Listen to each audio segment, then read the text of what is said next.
Hey girl, I'm back in Toronto after a week-long trip to Europe. I love to travel. One of the things I like to do is keep a globe of all of the places I've been. So the first thing I did when I got home was draw on the flight that I took from Toronto to Amsterdam and then my train from Amsterdam to Germany. In line with my love for travel, one of the games that I played at Essen and brought home with me was Traveling by Eli Lester. This is a cool card game where you're going to be trying to travel between different European destinations through the use of cards. You have cards that are the destinations and you have cards that are your mode of transport. So you can travel by bus, plane, train, and each one of those has a particular distance limit to it, which I thought was pretty cool. Then there's some extra cards in there to get a little bit more competitive with your opponents, and to be a little bit more take that kind of game, which you can play with or without. Another cool thing is that the box itself is also a player aid. On the inside, it has the map that's also on the rule book for what destinations are connected.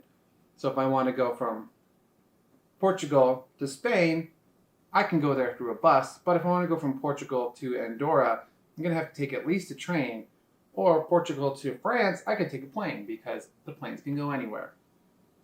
That was really cool, so I bought that and brought it home. There were some other games, though, that I played and I didn't bring home. One of those was Ceylon, or Ceylon, not entirely sure. This is a nice game about harvesting and planting tea. I thought it was going to be cool. It has great artwork and has a little bit of a 3D component feel to it. However, it kind of stopped there. The game itself can run pretty short, so by the time I thought I had an engine going, the game was over, and the harvesting cards seem to be very limited. So I could plant a lot of tea, but I can't really get that tea in order to fill the contracts. Overall, it was kind of just another cube pushing game with a different theme and a nice little bit of a 3D add to it. Another game that I played was Neom. This game is like SimCity meets Seven Wonders.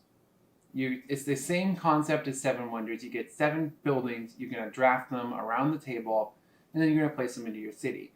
If you need resources, you need them in your city, or you have to connect your road out to your opponent's city so that you can use their resources. Pretty neat. Then there's also some limitations for how you actually build your buildings. You're going to want to make some residential areas so that you can get some more set collection scoring points, but you got to make sure that you don't forget about residential, because you can do a ghost town, you're going to lose points.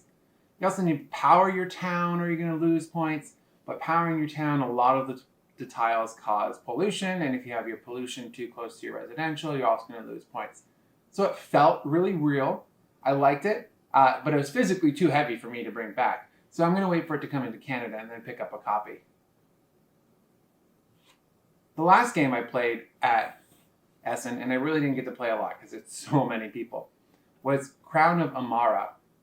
This game has a double rondel board to it, which I thought was going to be cool at first. When you choose to move, you can move on either one of the boards. One of the boards is primarily resource generation. The other one is primarily resource exchange in order to get points. That, however, is it. There's no type of hidden objective that you want to do. There's no type of track the way to get ahead of your opponent. The game I played, we ended up almost nearly tying, and I lost by like 1 point through a tiebreaker. So it's very well balanced. It plays well, it plays smooth, and it's very pretty. However, it's kind of just another game, so it stayed in Essen. Overall, Essen was pretty cool. Way too many people. You can see my video from the other one. There's also a little bit of a walkthrough I'll give you as well. The games in themselves were really hard to actually get in to play a demo of because the tables were almost always full. Luckily, I knew some people there, and I got to play the games with them in the hotels afterwards. If you're going to go, I definitely recommend making sure that you're in a hotel that has space for playing games so that you can actually get in some games.